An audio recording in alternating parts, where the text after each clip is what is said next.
नाही, मी या नाशिक जिल्ह्यातील खरं म्हणजे 2.5 मतदारसंघ आहेत.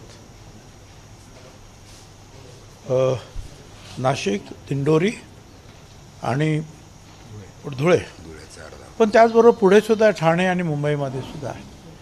मी या सर्वच मतदारसंघातील मतदार बांधवांना, भगिनी मातांना, जे मतदार आहेत त्यांनी उद्या निश्चितपणे जाऊन मतदान करावं आणि महायुतीचे उमेदवार जिथे शिंदे गटाच्या शिवसेनेचे किंवा BJPचे असतील, माझ्या मते अजित पवार राष्ट्रवादीचा तर उमेदवार नाही आहे या फेजमध्ये, परंतु या महायुतीमध्ये आम्ही सगळे आहोत. तर महायुतीचे जिथे जिथे उमेदवार आहे तिथे कुठे कमळ असेल, कुठे धनुष्यबाण असेल, तर त्या पुढचं बटन दाबून जे आहे महायुतीच्या सर्व उमेदवारांना विजयी करा, एवढं मी आपल्या माध्यमातून सगळ्यांना आवाहन करतो. भुजबळ साहेब, 2004 साली 4 सालापासून प्रफुल्ल पटेल भाजपसोबत जाण्यास इच्छुक होते. 2004मध्ये आमच्या सर्वात जास्त जागा आल्या, मात्र अजित पवार नौखे होते, त्यांना मुख्यमंत्री करता येत नव्हतं.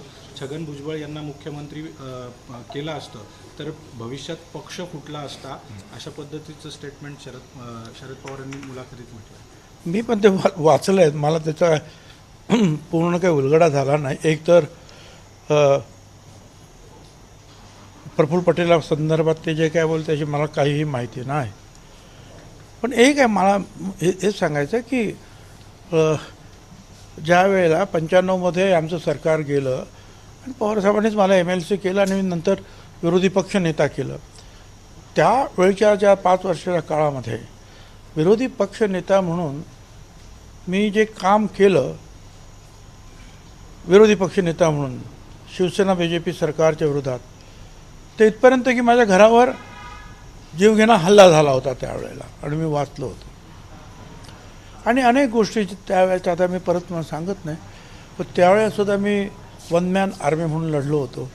आणि त्यामुळे साहजिकच जर पक्ष फुटला नसता आणि काँग्रेस, म्हणजे आम्ही त्यावेळेला काँग्रेसमध्ये होतो, पवारसाहेबांनी आम्ही सगळे, तर माझी खात्री आहे 100% मुख्यमंत्री मीच झालो असतो. पण एवढंच नाही, पवारसाहेब ज्या वेळेला काँग्रेसमधून त्यांना बाहेर काढलं, पक्ष त्यावेळेला फुटला, त्यावेळेलासुद्धा मी पवारसाहेबांबरोबर न जाता काँग्रेसमध्येच थांबावं. काँग्रेस आताच तुम्हाला जे आहे पुढच्या होणाऱ्या विधानसभेच्या निवडणुकीनंतर मुख्यमंत्री म्हणून आम्ही तुम्हाला घोषित करतो, अशा प्रकारचे जे काही मेसेज, फोन्स, मग ते माधवराव शिंदे असतील, शीला दीक्षित, ऑस्कर फर्नांडिस, राजेश पायलट, आता जे सध्या हयात आहेत असे मुकुल वासनिक, हे कलमाडे, आणि माझ्याबरोबर सतत त्यावेळेला ATNवर काम करणारे संजय खोडके आहेत. त्यांना तुम्ही विचारलं तर ते तुम्हाला ते सांगतील की मी जे बोलतो हे खरं आहे की नाही. पण त्यावेळेला मी सांगितलं की ठीक आहे, मला तुम्ही म्हणताय, ते म्हणाले तुम्ही नुसते या दिल्लीला, मी मुख्यमंत्री म्हणून तुम्हाला आम्ही घोषित करतो. पण मी सांगितलं की नाही, मी पवारसाहेबांबरोबर राहणार. आणि मग पवारसाहेब आणि म्हणजे मी प्रांताध्यक्ष झालो, पवारसाहेब राष्ट्रीय अध्यक्ष, आणि ती निवडणुकीत पुढे 6 महिने पुढे प्रिपोन झाली. आणि त्यामुळं NCP जी पवारसाहेबांनी स्थापन केली होती, त्याच्या जिल्हा बॉड्यासुद्धा निर्माण झाल्या नव्हत्या. त्याच्यामुळे उमेदवार जाहीर करणं आणि ते सगळाच गोंधळ झाला होता. मी त्या प्रक्रियेमध्ये पूर्णपणे 100% होतो. आणि पवारसाहेबांकडे एक हेलिकॉप्टर, माझ्याकडे एक हेलिकॉप्टर, आम्ही असाच दौरा केला. आणि त्यावेळेलासुद्धा जर जास्त आमचे आले असते काँग्रेसपेक्षा जास्त, तर त्यावेळेलासुद्धा मुख्यमंत्री मी झालो असतो. परंतु त्यावेळेला काँग्रेसचे आमच्यापेक्षा जास्त आले. काँग्रेस वेगळी लढली, आम्ही वेगळे लढलो. शिवसेना BJP एकत्र होते, तिरंगी सामना होता. मग आम्ही काँग्रेसबरोबर गेलो, पण काँग्रेसचे जास्त होते म्हणून त्यांचा मुख्यमंत्री आणि आमचा उपमुख्यमंत्री म्हणजे मी झालो. आता 2004ला काय परिस्थिती होती आणि का पक्ष फुटला असता हे काही मला काही कल्पना नाही. कारण त्यावेळेलासुद्धा हे साहेब म्हणतात ते बरोबर आहे, अजितदादा तरी सुरुवातीपासून होतं, तर बाकीची सगळी मंडळी ही तर ज्या वेळेला मी पवारसाहेबांबरोबर ताबडतोब आलो, म्हणजे कदाचित मी पहिलाच आलो, त्याच्यानंतर अनेक पश्चिम महाराष्ट्रातले आणि इतर जे काही नेते मंडळीनंतर पुढे पुढे ती विचार करत होते, आपापल्या मतदारसंघामध्ये मतदान घेत होते, काँग्रेसमध्ये राहायचं की शरद पवार साहेबांबरोबर जायचं. त्यामुळे ते नंतर आले ते किंवा आणलं गेलं त्यांना. पण ठीक आहे, काय तर त्यांचं ते मत आहे, मला काही कल्पना नाही का पक्ष फुटला असता. त्याच्यानंतर सुद्धा त्यांनी मला उपमुख्यमंत्री पद दिलं एक दोन वेळा, पण काही पक्ष वगैरे काही फुटला नाही तसा.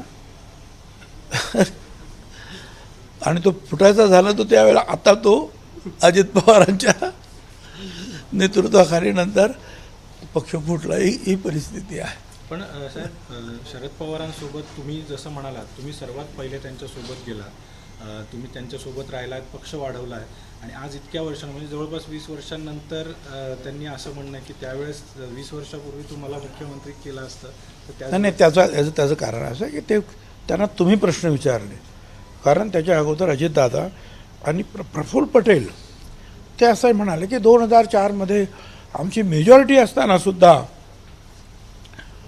पवारसाहेबांनी मुख्यमंत्री पद घेतलं नाही, आणि त्यावेळेला कदाचित छगन भुजबळ आणि आर पाटील कोणीतरी मुख्यमंत्री झाले असते असं ते म्हणाले. म्हणून हा प्रश्न त्यांना विचारण्यात आला, त्याच्यावर त्यांनी हे उत्तर दिलं. आणि हे खरं आहे की त्यावेळेला काँग्रेस आम्हाला मुख्यमंत्री पद द्यायला तयार होती. मी दिल्लीला गेलो त्यावेळेला हे काँग्रेसचे ते दिवंगत नेते मुस्लिम समाजाचे काय नाव, हां नाही रे, गुजरातचे अहमद पटेल साहेब, आणि त्या दुसऱ्या होत्या आपल्या कर्नाटकातल्या मार्गारेट अल्वा, हे या दोघे बाहेर आल्यानंतर मी त्यांना म्हणालो, बाबा आता आमचे आलेले आहेत जास्त आमदार, तर तुम्ही का अडून बसलेला.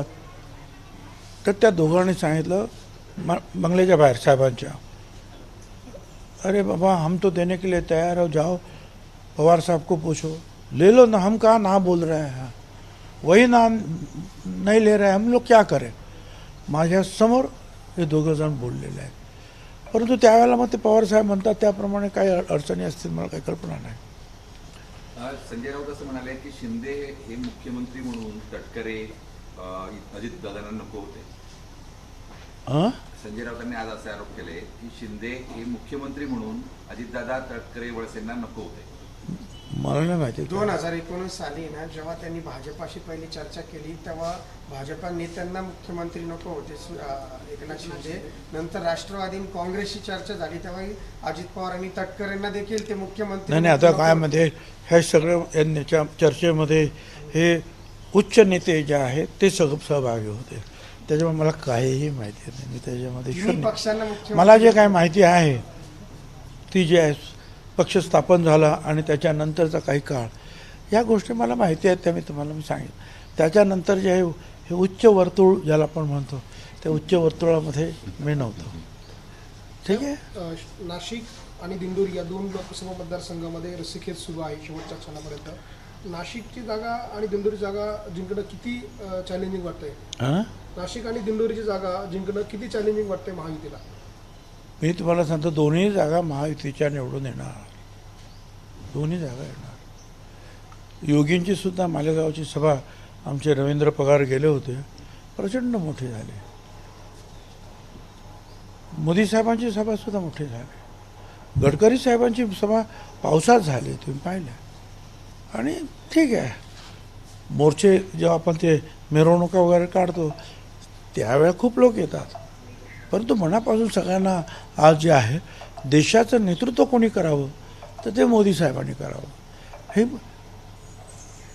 गाठ ज्या आहे मनाशी सर्व मतदारांनी बांधलेली आहे. धन्यवाद सगळ्यांनी. आणि तुम्ही सुद्धा सगळ्यांनी धनुष्यबाण आणि कमळ यांना मतदान करावे. माझं मतदान कुठे आहे? नाशिकमध्ये मॉडर्न स्कूल बाजूशी आहे ते जाणार हां हां तुम्ही पण तिथे मतदान करा सगळ्यांनी कुठे कुठे जिथे असेल तिथे करा परंतु इकडे धनुष्यबाण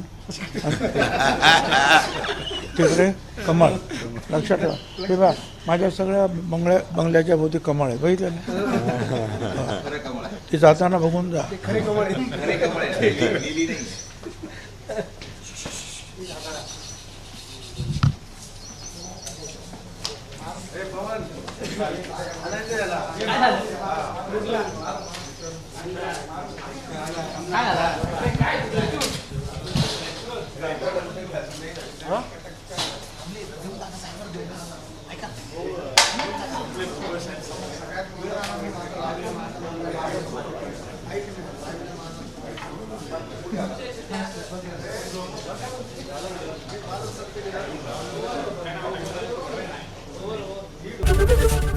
एबीपी माझा, उघडा डोळे बघा नीट.